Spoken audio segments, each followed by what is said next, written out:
My friends, let us come together for a moment of quietness, not the quietness achieved by will, not the quietness that we try to force, but the quietness that arises naturally when we turn inward, for it is only in this inner stillness that the deepest truths may reveal themselves. Today we turn our attention to two simple words, two words spoken by the Master, repeated across centuries, echoed in scripture, heard in temples and churches, whispered in the solitude of seekers everywhere, yet rarely understood. These words are not phrases to be memorized. They are not a formula, nor a technique, nor a mystical password. They are the doorway to the inner temple of your being. They are the announcement of the presence that has been with you from the beginning. They are the foundation upon which all spiritual realization rests. The words are simply, I am. When Jesus declared, I am the way, the truth, and the life, he was not speaking of a man. He was not pointing to a personal self. He was revealing the nature of the presence that animated him, lived through him, and healed through him. It is this very presence that has been hidden behind the veil of personal identity, misunderstood as human ego, and lost in centuries of theological interpretation. But as we gather in consciousness now, we set aside all interpretations, all inherited beliefs, all preconceived ideas. We come not to learn about the I am, but to discern its activity as the essence of our own being. For you see, the I am is not a name. It is not a statement of human personality. It is the infinite announcing itself. It is the divine self revealing its nature. Every time the Master spoke those words, he was opening the curtain and allowing us to behold the eternal truth, that God is the I of you and the I of me. Let us linger here gently, for this is not something to be rushed. If we hurry past these words, we lose their power. But if we let them settle into awareness quietly, silently, they begin to awaken something long asleep within us. I am. Not the human I, not the personal I, but the eternal I that was before Abraham was. The I that is one with the Father, the I that needs no defense, no protection, no improvement, no strengthening. In the spiritual life, everything begins here. And without this recognition, no amount of prayer, study, or effort can bring about the transformation the soul longs for. We have spent many lifetimes searching for God outside ourselves, searching in holy places, in rituals, in people, in doctrines, in words, never realizing that the one we seek has been quietly declaring its identity within us all along. This, my friends, is why the Master spoke so plainly, so directly, so simply, I am. These two words contain the essence of all mystical revelation. They reveal the indwelling presence. They expose the unity of God and man. They dissolve the separation that has caused fear, lack, struggle, and suffering. They carry the entire weight of spiritual healing, spiritual supply, spiritual protection, and spiritual authority. If you will sit with these two words, not as affirmations, not as positive statements, not as mental attempts to reshape life, but as the gentle recognition of what eternally is, you will begin to see that the inner temple is already open. There is no door to unlock. There is no distance to travel. There is only the unveiling of what has forever been true, that the I of your being is God. Let us enter this exploration together, not as students seeking knowledge, but as living expressions of the very presence these words reveal. And as we move forward, let us remember, the purpose of this teaching is not to change the outer world, but to awaken the truth of identity, And in that awakening, all that needs to be transformed is transformed of its own accord. Now, having opened the doorway with these words, we will proceed to the next stage of our journey. Let us move a little deeper now, gently, without strain, without rushing the mind. The truth of these teachings unfolds only to the degree that we are willing to listen, not with the ears, but with the heart, not with thought, but with awareness. When the Master uttered the words, "I am the way, the truth, and the life," he was not elevating a human personality. He was not drawing attention to a man nor inviting worship of a figure. How easily we miss this. How easily we listen with the human sense and so believe that the statement points to a person, to something separate, remote, unattainable. But in the silence of spiritual discernment, the meaning changes. You begin to realize that the Master spoke from the standpoint of the divine presence, the spiritual I, the universal Christ. He was not speaking about himself. He was speaking as the self that is one with God, the self that is the life of every individual, the self that cannot be confined to a single form, a single name, a single moment in history. You see, my friends, Jesus never claimed divinity for a person. He revealed divinity as a presence. And unless this is understood, we remain caught in the belief that God was present only in him and therefore absent in us. This is the great misunderstanding that has darkened much of spiritual history. Let us look carefully at what the Master said, "I am the light of the world." If these words referred to a single human personality, they would perish with the body. Yet the light did not perish. It continued to illuminate hearts across centuries. It awakened saints and mystics in every tradition. It radiated beyond time and place. Why? Because the I of that statement was not the personal Jesus, it was the Christ presence, the divine selfhood that is the light of every soul. The I that spoke through Jesus is the same I that speaks through you when you rest in spiritual awareness. You might be asking, how can this be? How can the I that animated the Master be the I of my own being? The answer is not found in reasoning. The answer comes through inner recognition, the same recognition that dawned upon Peter when he said, "Thou art the Christ." He was not identifying a man. He was perceiving the divine identity shining through the form. The Church has often taken this recognition and enclosed it around a single figure, as though the Christ were limited to one appearance. But the mystical traditions, the spiritual seers, and indeed the Master himself, taught something far greater. The Christ is not a person. The Christ is a presence. The Christ is the spiritual I am of all being. And so, when Jesus spoke the words, "I am the resurrection," he revealed a principle, not an event, not a ritual, not a doctrine, but a principle available to the whole of mankind. The resurrection he spoke of was the rising of consciousness from the human sense of self into the recognition of the divine self. And this rising is possible for anyone who turns inward and listens for the presence. Do you see now why these words are so often misunderstood? We have read them with the human mind, which sees separation, hierarchy, distance. But when read with the spiritual mind, with the inner eye, they reveal unity, oneness, the universal life that is the true identity of every individual. This is the point at which the teaching moves from admiration to realization. It is one thing to admire Jesus. It is another to understand the consciousness from which he spoke. For in that understanding, the same consciousness begins to awaken within you, not as an imitation, not as a striving, but as a quiet recognition of what has always been true. So let us hold this clarification gently but firmly.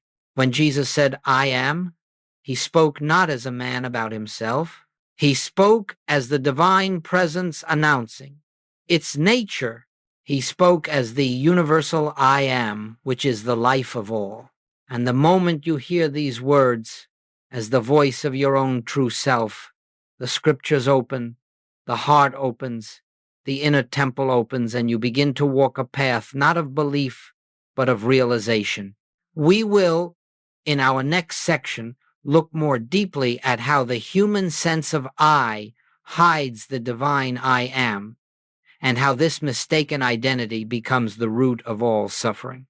Now let us turn inward once more, for we are approaching the central turning point of spiritual unfoldment. In truth, the entire structure of suffering rests upon a single misunderstanding, one so subtle, so deeply ingrained that humanity has rarely questioned it. Yet the moment this misunderstanding is corrected, the cords of suffering begin to loosen, and the light of spiritual freedom makes itself known. The misunderstanding is simply this: we have mistaken the human I for the divine I am. We have taken the sacred word I, the very name of God, and applied it to the body, the emotions, the thoughts, the conditions of human existence. And in this unconscious act, we bind ourselves to limitation because we believe that the I, which appears to suffer, is the true self. Each time we say, I am sick, I am afraid, I am lonely, I am failing, we attach the holiness of the divine I to a temporary appearance. We unite the limitless with the limited, and in that fusion arises confusion. Now, the infinite cannot truly be limited, but we can believe it is, and that belief becomes the fabric of human experience. For the Master taught, and Goldsmith reminded us, that experience conforms to identity. As a man thinketh in his heart who he is, so is his experience shaped. Let us look gently, quietly, at how this confusion operates. A feeling arises, perhaps fear. Immediately, the unawakened mind says, I am afraid. But who is this I? Is it the body? Is it the passing emotion? Is it the conditioned mind? Or is it the divine presence that is the same yesterday, today, and forever? Can the infinite be afraid? Can the I that Jesus spoke of be threatened? Can the eternal suffer the fluctuation of moods? You see, it is not the fear itself that binds us, it is the false identification with it. The fear passes quickly if not claimed, but once we attach the sacred I to it, we breathe life into it, we make it part of our sense of self, and thus we prolong it. The same is true of illness. The body may present symptoms. That is the nature of form. But the mistake, the real illness, is the thought, I am sick. The I that you truly are cannot be sick. It cannot deteriorate. It cannot be harmed.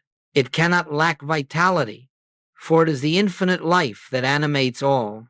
This is why the Master spoke from the standpoint of the divine I am. He never said, I am weak, I am uncertain, I am troubled. He spoke only from the truth of identity, and from that truth flowed the harmonies of healing and restoration. My friends, all suffering comes from believing that the human sense of I, the personal, limited, changeable I, is your true identity. This false sense of self is the only thing that can fear, the only thing that can lack, the only thing that can be wounded or offended. When you identify with it, you live in its bondage. When you withdraw identification from it, you discover that the divine I am has been yourself all along. The entire spiritual path, as Goldsmith taught, is not a journey of improving the human self. It is the recognition that the human self was never you. The I of you is the same I that spoke through the prophets, the mystics, the seers, the sages, and the Master himself. The moment this becomes clear, not intellectually, but inwardly, suffering begins to dissolve. Not because we fight it, not because we resist it, not because we use spiritual power to overcome it, but because the one who suffered is no longer believed to be the self. As long as you believe you are the human I, you will experience the limitations of that identity. But when you recognize the divine I am as yourself, you enter into the freedom of the sons of God, where harmony, peace, and supply unfold naturally, without effort. We will move in our next section into the deeper work of learning how to hear these I am statements with spiritual ears, so that the truth behind them reveals itself directly within your own consciousness.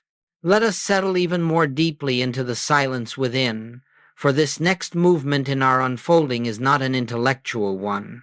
It is the beginning of an inner transformation, a shift from hearing with the outer senses to perceiving with the spiritual faculties of the soul. And this shift is necessary because the words of the Master cannot be understood at the level of human thought. When we listen with the human mind, we hear language. When we listen with the spiritual ear, we hear revelation. The Master said, "He that hath ears to hear, let him hear."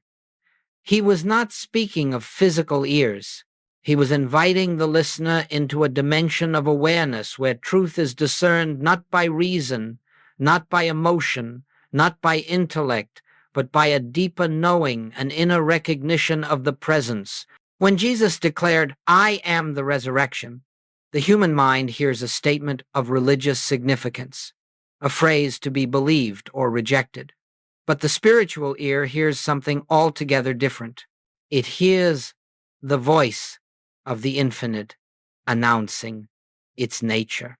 I am is the rising of life out of limitation, out of despair, out of fear.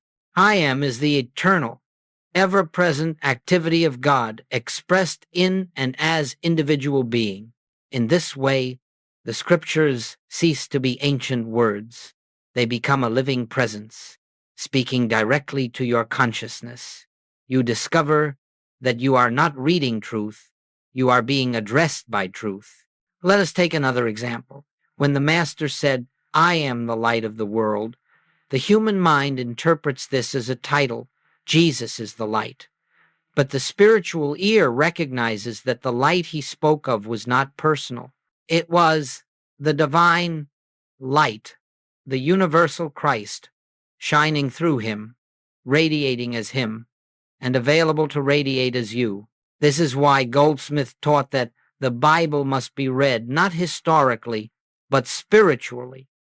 If we read it as history, we are inspired but unchanged. If we read it as revelation, it awakens the truth of our own identity. Now let us practice this inwardly. Let us take the statement, "I am the way." Close your eyes inwardly, not physically, but in awareness, and hear the words again, slowly. I am the way. Do not hear them as though spoken by another. Do not hear them as though they came from outside. Let them arise within you from the depth of your own being. Let the I that speaks be the I that lives you, breathes you, sustains you. Notice what happens. The words begin to gently detach from the personality of Jesus and reveal themselves as universal truth. You begin to sense that the same presence that walked the hills of Galilee speaks within your own consciousness at this very moment.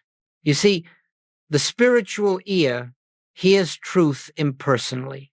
It hears the universal, not the personal. And in this shift, the teaching stops being something you admire and becomes something you embody. This is why Goldsmith emphasized again and again, Truth is not in the words.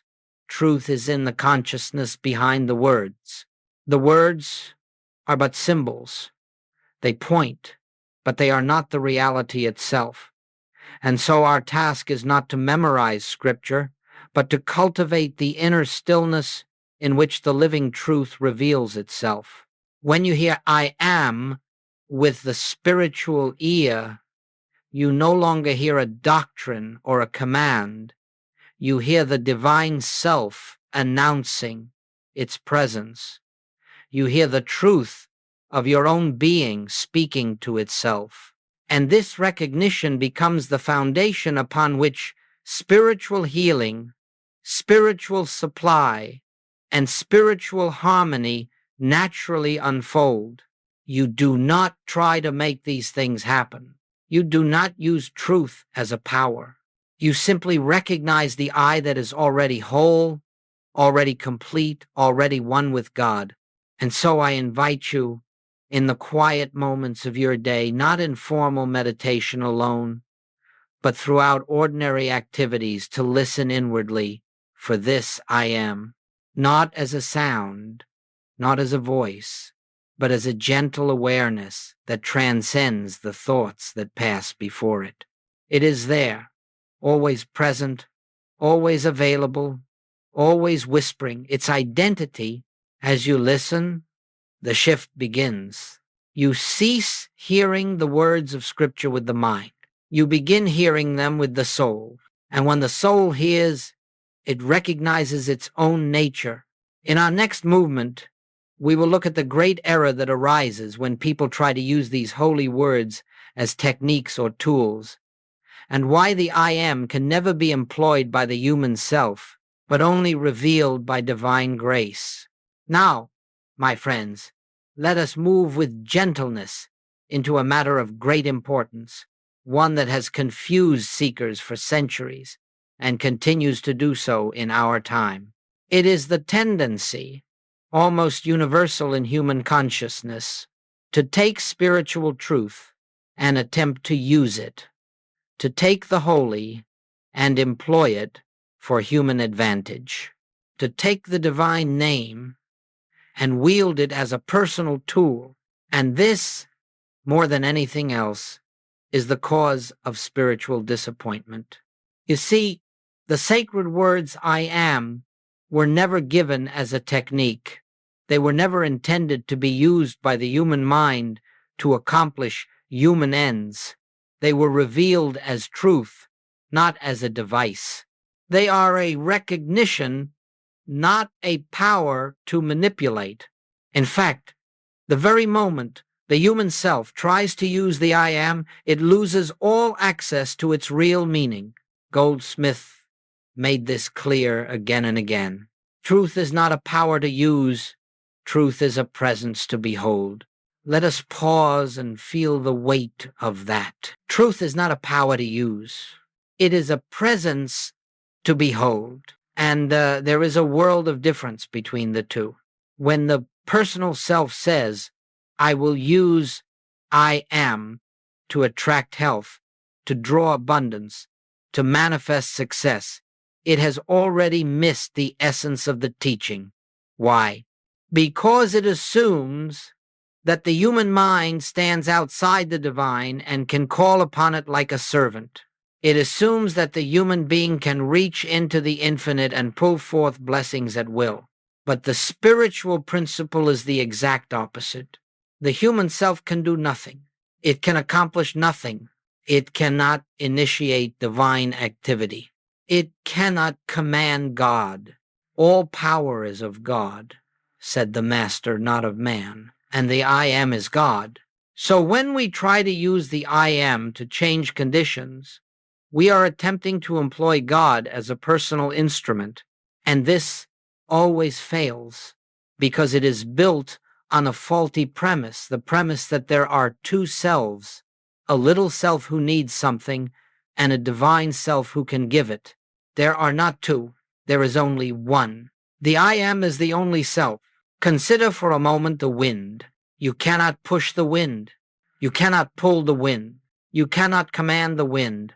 but you may stand still enough to feel its movement, and in that stillness, you discover that its motion becomes your motion, effortlessly. So it is with the I am. It cannot be grasped by the mind. It cannot be used as a tool. It can only be recognized. That is why any attempt to affirm, I am strong, I am wealthy, I am healed, is ultimately rooted in a misunderstanding. It is the human self trying to cloak itself in divine language. It is the personal ego painting spiritual colors upon itself, yet remaining unchanged underneath. Goldsmith would remind his students, you cannot make truth true by affirming it. Truth is already true. God is already the I of your being. Supply is already infinite. Life is already indestructible. Love is already the essence of your nature. The role of the seeker, then, is not to use truth, but to witness it. Not to employ the I am, but to yield to it. Not to manipulate, but to surrender. When you stop trying to use God, you begin to feel God. When you stop trying to make the I am produce results, the presence reveals itself. When you cease striving, you discover that grace has been operating all along. Let us take a moment here, a moment of silent humility. Let us acknowledge that the human self has no power. Let us release any urge to control, to direct, to compel. And let us rest in the knowing the I am is the only power. The I am is the only presence. The I am is the only self. From this recognition, not from effort, harmony flows. From this recognition, supply appears. From this recognition, health is revealed. From this recognition, peace becomes the atmosphere of our being. And now, having understood why the I am cannot be used as a technique, we are ready to enter the deeper mystery of identity, the realization that spiritual healing is never the result of fixing the human self, but of revealing the divine self that has always been present. That is the next step in our journey. Let us go forward now, slowly, quietly, for we are entering the heart of the spiritual message that Jesus lived and that the infinite way reveals. This is not a teaching about changing conditions. It is not a message about altering the body or rearranging the outer world. It is a message about identity, about who and what you truly are. Every healing that ever took place in the presence of the Master, every restoration, every release, every lifting of the veil was the result of one thing: a shift of identity, not a shift in the body, not a shift in circumstances, a shift in the center of consciousness from the human I to the divine I am. This is why the Master could heal without effort, without ritual, without technique. He saw no suffering individual to be repaired. He saw only the truth of identity, the presence of God appearing as individual being. He saw only the I am, and in the presence of that recognition, the appearance of illness or lack or fear simply dissolved for want of reality. Goldsmith described this with great simplicity. No one needs healing. They need the realization of their true identity. Sit with this, let it sink into the heart. We are not trying to fix the outer picture. We are awakening to the truth that the picture never described, the self. Consider the woman who suffered from chronic pain. She came seeking healing, believing that something in her body had to be changed. She had tried everything, medicine, prayer, effort, and nothing had altered the condition. But when she sat in the silence with the truth that the I of her being was God, that the divine I am was the essence of her life, something subtle began to shift. She saw, perhaps for the first time, that the pain belonged to a sense of self that was never her true identity. The body may have had symptoms, yes, but the I that she truly was, the I that lived her, the I that knew her, The I that sustained her remained untouched, uninjured, whole. And as that recognition deepened, the suffering began to fade, not because she battled it, not because she affirmed over it, but because she no longer identified herself with the one who suffered. She rested in the truth that the I am cannot be in pain, and the illusion could no longer hold. The same principle applies to supply. There was a man whose business seemed on the brink of collapse. His fear was great, for he believed his identity was tied to the business, tied to the success or failure of outer conditions. He prayed desperately for God to intervene, but nothing changed because he was praying from a false premise, the premise that supply comes from outside and that he was separate from the source. When he encountered the teaching of the I am, he discovered something revolutionary. God is not the giver of supply. God is the I of your being, and that I is infinite supply itself. The moment he recognized this not as theory, but as felt truth, fear loosened its grip. He stopped praying for supply and began resting in the truth that supply is an activity of consciousness, not a condition of matter. Slowly, opportunities opened, ideas flowed, and the outer form rearranged itself to express the inner recognition. You see, the outward change is always the last part of healing. The first part is identity. All fear, all disease, all lack, all loneliness, every discord of human experience arises because we identify ourselves as a separate, struggling, finite creature, separate from God, separate from wholeness, separate from the I that Jesus revealed. As long as this false identity stands, suffering must follow it like a shadow. But the moment we recognize even faintly that the I of our being is God, that the I am is the only self, the shadow begins to disappear, not because we fight it, but because we have turned toward the light. Spiritual healing, then, is not a battle. It is not a project. It is not a matter of using God to fix the human condition. It is the quiet realization that the human condition never described your true self. The I am has never been sick.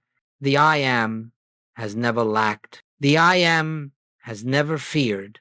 The I am has never been alone. And the more we rest in this realization, not with strain, not with effort, but with deep humility, the more harmony flows of its own accord. Grace reveals itself not as something given, but as the nature of the I that you are. Now that we understand this shift of identity, we are ready to explore the conscious practice that makes this realization a living experience, the sacred practice known as practicing the presence. This will be the next step in our unfolding. Let us move now into the living core of the spiritual life, the practice that transforms the truth we have heard into the truth we experience. For it is not enough to understand with the mind that the I am is our identity. It is not enough to agree with a principle, to admire it, or even to believe it. The realization must become an activity of consciousness. It must be lived, breathed, rested in, moment by moment. This is what the Master meant when he spoke of abiding. This is what Goldsmith called practicing the presence. Now, practicing the presence is not a discipline in the human sense. It is not something we force, nor something we accomplish. It is not striving for spiritual attainment. It is the gentle turning of consciousness toward the awareness of the divine I that is always present. It begins with a pause, not the pause of the intellect, but the pause of the soul, the moment in which we withdraw attention from appearances, from the world of effects, from the rush of thoughts, and allow ourselves to sink inward where the still small voice makes itself known. This pause can happen anywhere, in the midst of work, in a moment of fear, during ordinary tasks, or in the quiet of meditation. The place does not matter. because the presence is not in place. It is in you, as you, expressing itself through you. Let us consider how this unfolds. You may be facing a challenge, perhaps a physical discomfort. The mind wants to rush forward, to name it, to claim it, to fear it. But in that very moment, you pause, you step back inwardly and ask gently, without effort, who is this I that is aware? You do not answer with words. You simply rest in the question, and slowly the awareness arises. The I that is aware is not the body. The I that is aware is not the sensation. The I that is aware is the I am the presence of God. In that recognition, even if it lasts only a moment, the fear loses its ground because you have remembered that the divine self cannot be touched by changing conditions. Another moment. Perhaps a sense of lack appears. The mind reacts.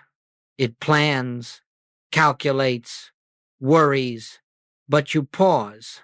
You withdraw from the picture, and you turn inward to the presence that has never lacked, never hungered, never been dependent on circumstances. You feel, not think, but feel the truth. I am is my supply, not the job, not the bank account, not the world. The I of me is the infinite source. And in that moment, you have practiced the presence. Practicing the presence is not about repeating phrases. It is about recognition. Recognition of the one who lives you. Recognition of the one who breathes you. Recognition of the one who is your life. You may be washing the dishes, and you pause, not outwardly, but inwardly, and feel the invisible life that animates your being. That moment is practicing the presence.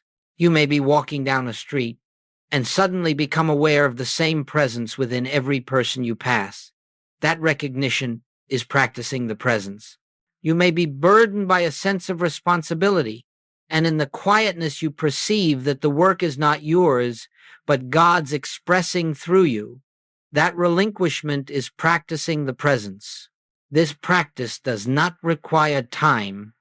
It requires awareness. It requires the willingness to step out of the belief that the human sense of self is the doer, the thinker, the chooser, the controller of life.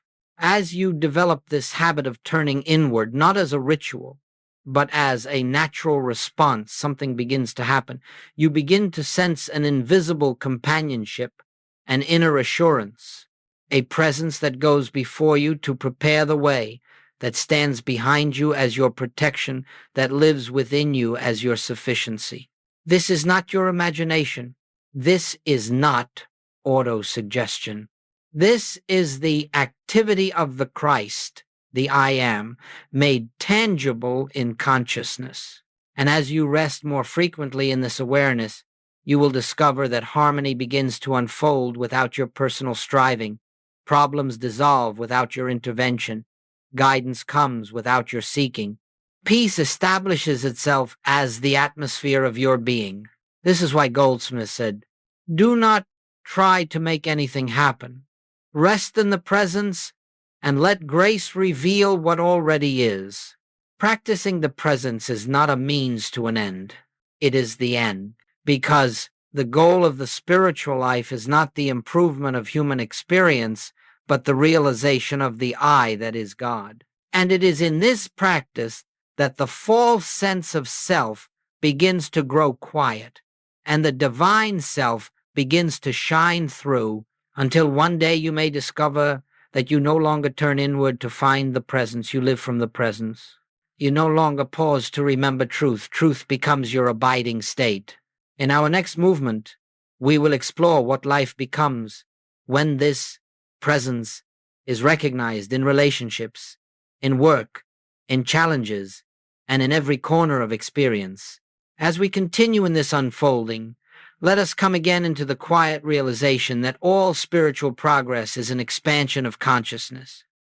It is not something that happens to the outer world. It is something that happens within you, a dawning, a softening, a deepening awareness of the presence that has always been there. Practicing the presence prepares the ground. Living from the I am is the harvest. When the recognition of the I am begins to take root in consciousness, life itself undergoes a subtle but profound transformation. And this transformation does not begin with the outer picture, it begins with the end of fear. Fear arises only when we believe ourselves to be separate from God, separate from our good, separate from the source of life. But in the realization of the I am, this sense of separation dissolves, and with it the entire world built upon it. Let us look gently at how this unfolds in daily experience. Fear loses its authority. You may face a situation that once would have frightened you, a diagnosis, a financial concern, a relationship conflict. But now, something within you knows, the I that I am is untouched by this. The I that I am cannot be threatened. The I that I am is the presence and power of God. You do not deny the appearance. You do not fight it. You simply no longer grant it identity.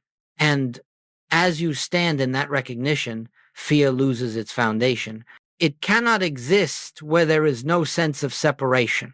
Goldsmith often said, fear disappears in the presence because there is nothing left to fear. This is not courage. This is not positive thinking. This is the natural peace that comes from knowing who you are. Lack cannot survive the awareness of infinite supply. To the human mind, supply seems to be in things, employment, investments, people, opportunities. But when you live from the I am, supply is recognized as spiritual substance, the infinite outflow of the divine presence. You no longer look outward for your good. You no longer fear the loss of channels. You no longer cling to form. You rest in the truth. The I of me is the fullness of supply, appearing wherever needed. And in this resting, you find that supply comes not through manipulation, not through effort, but by grace. One channel may close, yet 3 others open. One path may end, yet a better one appears. The outer flow reflects the inner recognition. Relationships become harmonious by identity, not effort. When you know the I am as yourself, something beautiful occurs. You begin to see the same I am in others. You are no longer relating to personalities, to histories, to wounds, to opinions. You are relating to the divine presence, expressing through individual forms. This shifts everything. Judgment softens, conflict dissolves, expectations fall away, compassion becomes natural.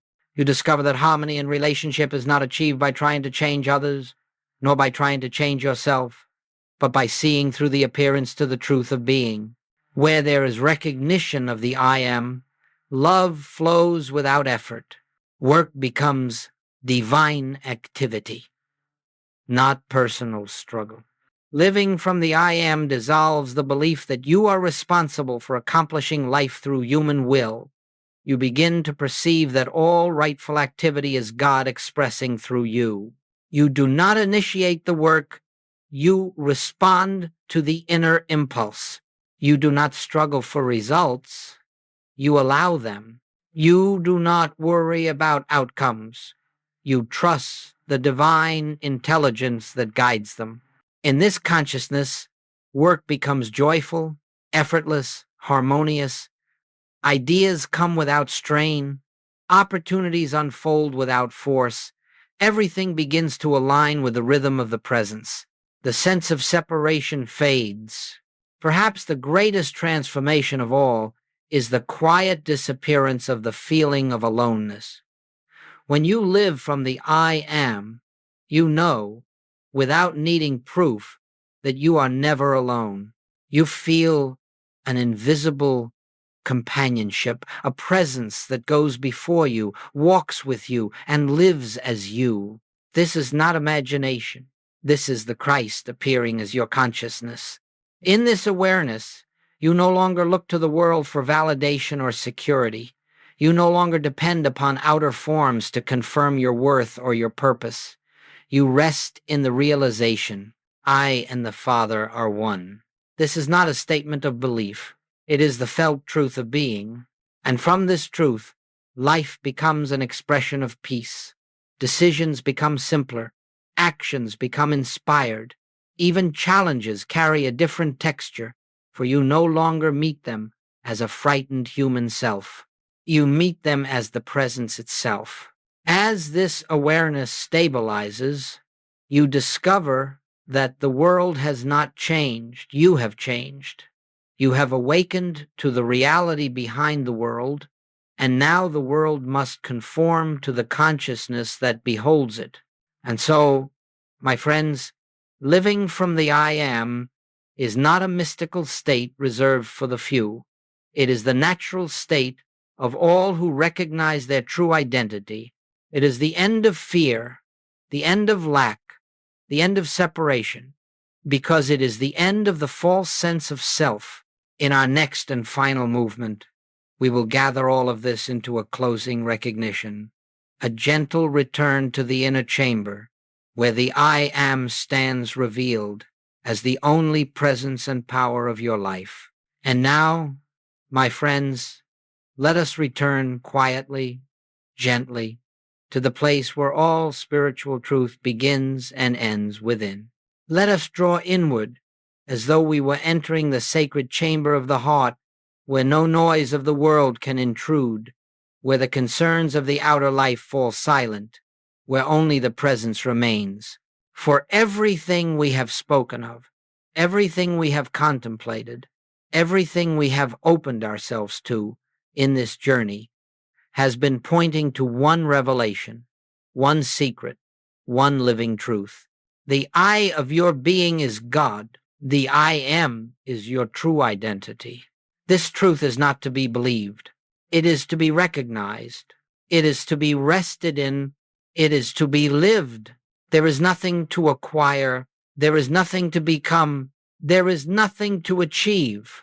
The infinite presence that walked the hills of Galilee, the infinite life that animated the Master, the infinite light that he declared as the way, the truth, and the life. That very same presence is the I that looks through your eyes, breathes your breath, beats your heart, sustains your existence. You do not move toward God. You awaken to the truth that God is the one living you. You do not rise through levels of consciousness. You discover that consciousness has always been one. You do not travel a path to reach the divine. You remove the veils of false identity and behold the self that has never left you. This is the entire secret of spiritual life.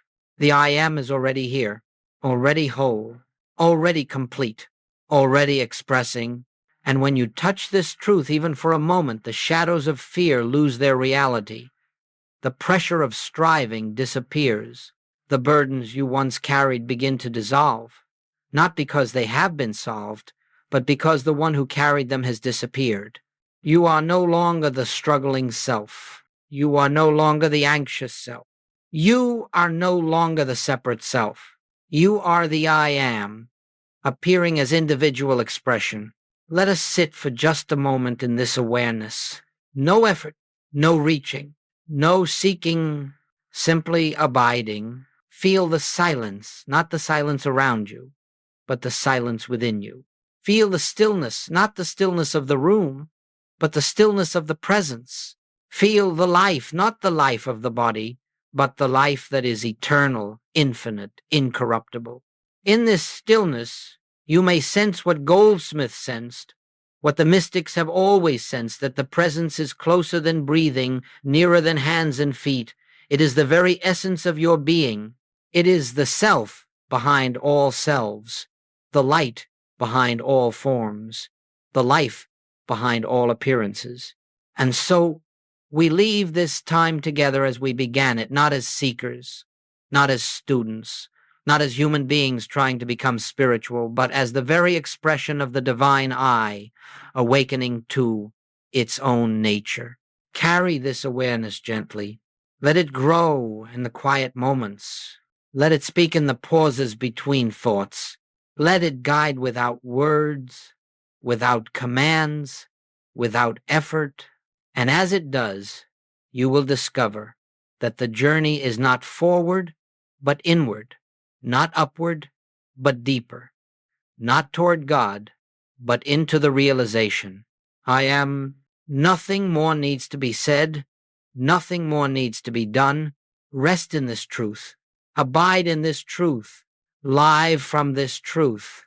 And the grace that goes before you will make all things new.